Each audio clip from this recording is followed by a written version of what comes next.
Hello बच्चों, इस video में हम चैप्टर नंबर 2 पढ़ने वाले हैं जिसका नाम है फोर्स, वर्क एंड एनर्जी। मेरे पास क्लास 5th की बुक है साइंस की। 1 चैप्टर हम लास्ट वीडियो में कंप्लीट कर चुके हैं। इस वीडियो में चैप्टर नंबर 2 को पढ़ेंगे और हम इसमें समझेंगे फोर्स के बारे में, टाइप ऑफ फोर्स के बारे में, वर्क के मशीन के बारे में, energy, difference form of energy, other source of energy, conservative of energy के बारे में। तो चलिए शुरू करते हैं बच्चों। चैप्टर को हम हिंदी में समझने वाले हैं, तो आपको ध्यान से समझना है और उसके बाद हम दिया हुआ वर्क भी पूरा करेंगे। तो देखिए, फोर्स क्या होता है। बल, फोर्स को हिंदी में कहते हैं बल। तो बल हमारे चारों ओर है। बल किसी स्थिर वस्तु को गति में लाने में हमारी मदद करता है। बल का जो उपयोग है उस प्रयोग करके किसी गतिशील वस्तु की गति बढ़ाई जा सकती है, उसे धीमा किया जा सकता है या उसे पूरी तरह रोका जा सकता है। यह किसी गतिशील वस्तु की दिशा भी बदल सकता है। हम अपने दैनिक जीवन में जो अधिकांश कार्य करते हैं उनमें किसी चीज़ को धक्का देना या खींचना शामिल होता है।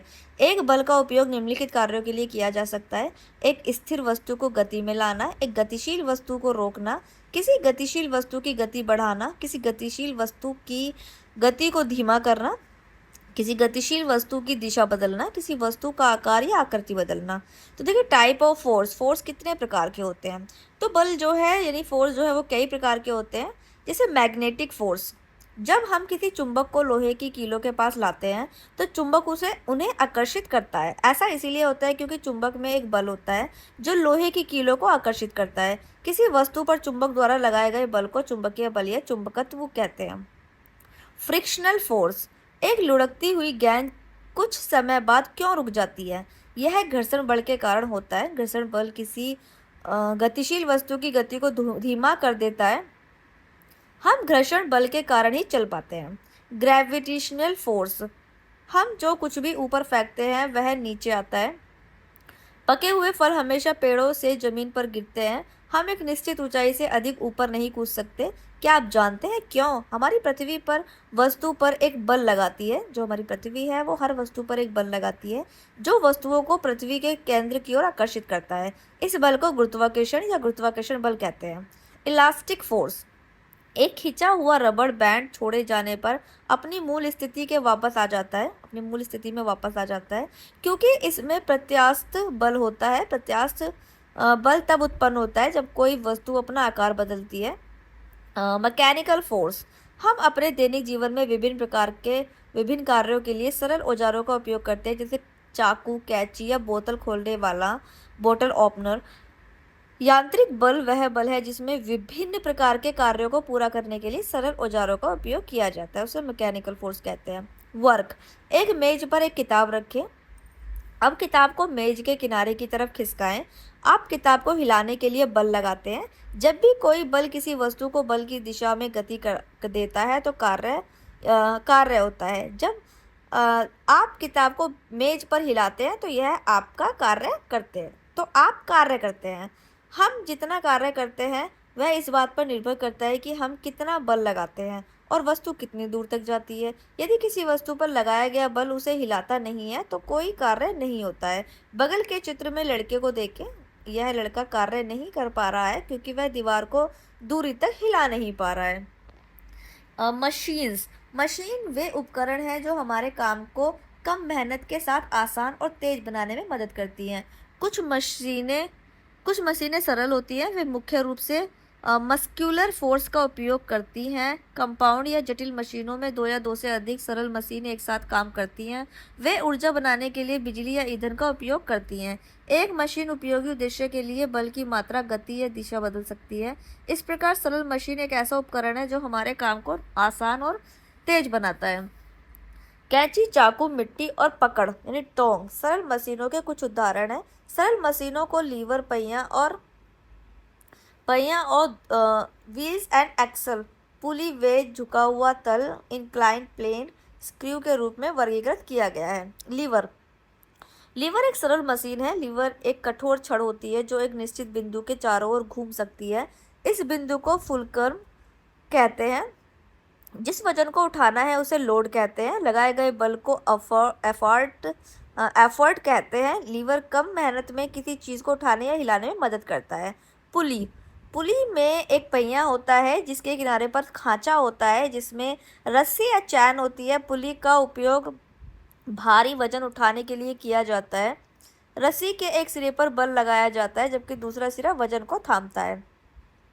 इंक्लाइन प्लेन, झुका हुआ तल एक ढलान है जो हमारे भारी वजन को कम मेहनत के साथ ले जाने में मदद करती है। किसी वस्तु को ऊपर उठाने के बजाय ढलान पर धकेलना या लुढ़काना बहुत आसान होता है। स्क्रू,